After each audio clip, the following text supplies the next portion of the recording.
Hello, and welcome to the Australian Museum. I'm Shasha, and I'll be your virtual tour guide through tonight's exhibition.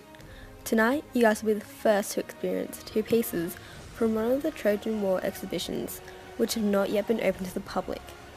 Tonight, we present to you the works of art relating to the legendary Trojan War. Our first work of art is a painting, The Combat of Mars and Minerva, by French artist Jacques-Louis David.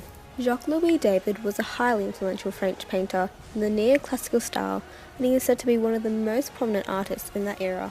The painting was completed in 1771 and depicts Minerva, more commonly known as Athena, standing triumphantly over Mars, the god of war and the ally of the Trojans, with his hands in a sign of surrender. The painting also shows his lover Aphrodite coming to his rescue, accompanied by Eros.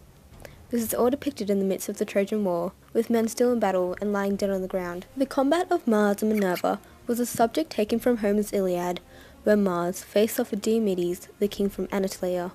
Minerva then borrowed the helm of invisibility from Hades and caused Mars' spear to go off course. This opened up Mars to a counterattack from Diomedes, which deeply wounded Mars. He then had to leave the battlefield and return to Mount Olympus, where his wounds were tended by Zeus. This painting does not clearly depict the scene from Homer's Iliad, thus making it a different interpretation of the legend. The neoclassical style of the painting adds to our understanding of the past, as it shows how artists in the 18th century were part of a movement which drew inspiration from classical art and culture from ancient Greece and Rome, showing how ancient civilizations are still influential after thousands of years. It also shows how the Trojan War has influenced non-Greek cultures. This painting is a very unique piece, as David shows how the strategical side of war is more important than pugnacity, which is something not usually depicted in pictures or paintings of war. The second and last piece from the exhibit is a reenactment of the play The Trojan Women by famous playwright of Athens, Euripides.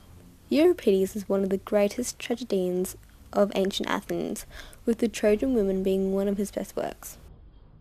The opening of the play features the Greek god and goddess Poseidon and Athena lamenting the death of their city and avenging the Greeks. The play then follows the fate of Hecuba, King Priam of Troy's wife, Andromache, wife of Hector, the Prince of Troy, Cassandra, one of King Priam's daughters, and Helen, after the fall of Troy, after their husbands have been killed, and after they witness their family about to be taken away as slaves. The Greek herald Theophilus then tells each woman of their fate. Hecuba was to be sent away as a slave of Odysseus. Cassandra is to be Agamemnon's concubine. Andromache is to become Achilles' son, Neoptolemus' concubine, and Helen was to be returned to Greece, where a death sentence awaited her. This play featured in the spring of 415 BCE, during the time of the Peloponnesian War, and approximately 700 years after the Trojan War.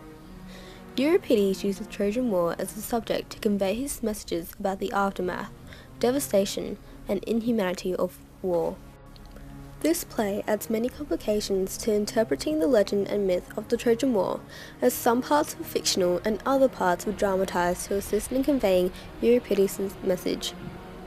But this play, along with Euripides' other plays, were used as sources to piece together the legend of the Trojan War. After the Trojan War, many countries feared Greece after hearing the tales about their victory in the Trojan War. This play is a very significant work of art, as it shows how the Greeks recognized the timeless effects and true nature of the war, and how they did not seek to glorify the war even though they were victorious. Many critics praise this work of art as being innovative and an artistic portrayal of the aftermath of the Trojan War. And although it lacks a developing plot or any climax, it sends a universal message that is still relevant to the modern world. Thank you for joining us tonight in the Australian Museum, and I hope you all enjoy these two amazing pieces from our Works of Art exhibition.